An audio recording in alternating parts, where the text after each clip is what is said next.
দস্যু রত্নাকর তার পরিবারের মানুষগুলোর পেট চালানোর জন্য চুরি ডাকাতি লুণ্ঠন করত।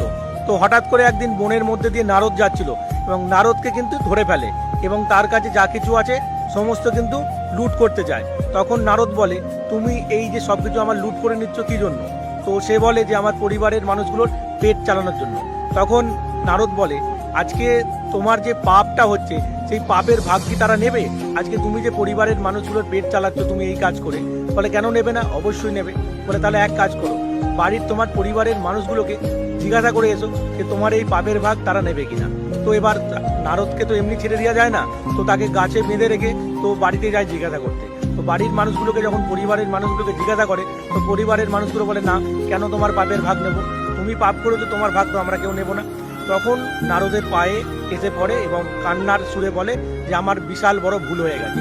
তখন কিন্তু সে বিশাল বড় একটা সাধনায় বসে, সেই হাজার হাজার বছর ধরে তপস্যা সাধনা করে সে বাল্মীকি রূপে আত্মপ্রকাশ করে এবং রামায়ণের মতন একটা গ্রন্থ সে লিখে ফেলে।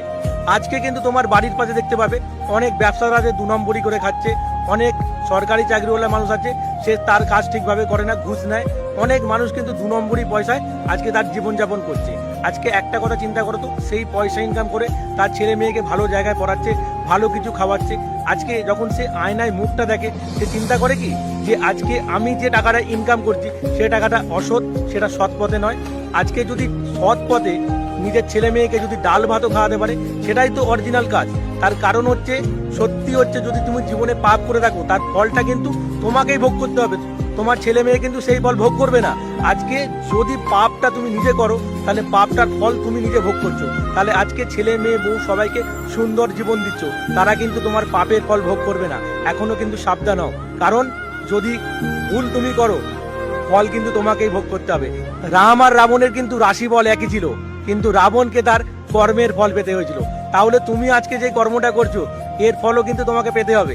তার কারণ তুমি 2 নম্বরি টাকা এনে তোমার বাড়ির লোককে খাওয়াচ্ছ, তোমার বাড়ির লোকের কিন্তু পাপ হচ্ছে না, পাপটা কিন্তু তোমার হচ্ছে। এটা কিন্তু মনে রেখো।